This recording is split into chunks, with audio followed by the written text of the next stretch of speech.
oceans curls into the depths. Oh, you remember my bitter past, but yet how much I agonized. Now we can cruise the oceans freely. Victory captures me as I recommend the praising assembly with Queen Elizabeth as she gave me rights to pirate again and ignore the foul irritation in Sir Bingham's voice. Oh, you remember the disgust in the expression when Queen Elizabeth told me put a snotty tissue in my spotless pocket. And I thought the English were part of the audacious pirate. Yet I find frustration tugs at me scruffy boots when I see the lumbering English sailing on my radiant waters.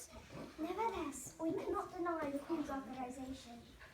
Oh, mates, we got a lad below deck that you didn't know. Last night, his mum and pop refused me food and a place to lay me head. Those scoundrels! I couldn't hide their noise, so I fiercely captured the owner's son. His ransom is modestly their entry welcome to any foreigner to the castle. Ha! Serves them right. I remember contently pirating as enthusiastic child with my valued father.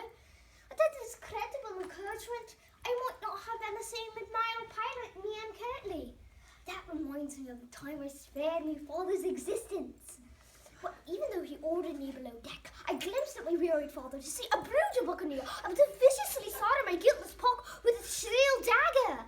So I flung violently into the action, hurled on the stunned bandit's back, saving my gratified father's life and beginning my hazardous career. Later, when I was married, there was a horrid encounter with the Turkish pirates. My exhausted crew could not fight solo. I clasped my finest blunderbuss, firing it off, everything overpowering the Turkish. Years later, wanting to possess Lockfleet Castle, I proposed to Richard Burke, owner of the last castle stronghold I desired. Once he nodded favorably, he rapidly hurled into a combat against England. I scowled exasperately, but I could not abandon my husband, so I bowed alongside him. Miserably, I was conquered and rolled in the English chamber for an unforgiving 1.5 years.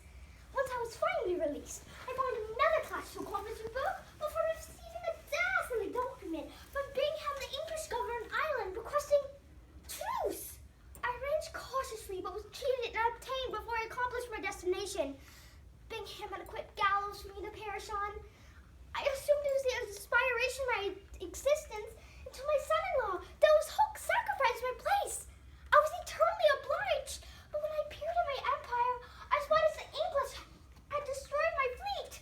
That's when I decided to snatch ceaseless authority from Queen Elizabeth's fingertips. Even though some of you strained to coax me, I so departed so I could decree the death once more. And now look at the efforts. I can breathe the existence I want to because of my persistent resolution. I can feel compassionate draft through the marine waters, propelling my shadowy hair as I combat merciless adventurers. Because that's who I am, the glittering queen of the Irish coast.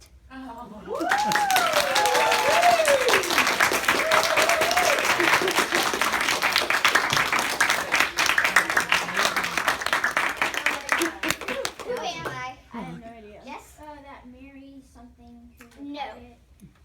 Sir Walter Raleigh. Nope. Walter. Seriously, where is that? Miss Walter Raleigh. Miss Walter. Miss Walter. Does anybody know any more misses? Parents?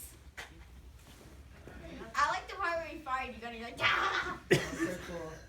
My name is Grace O'Malley, the oldest pirate to roam the Irish seas. Very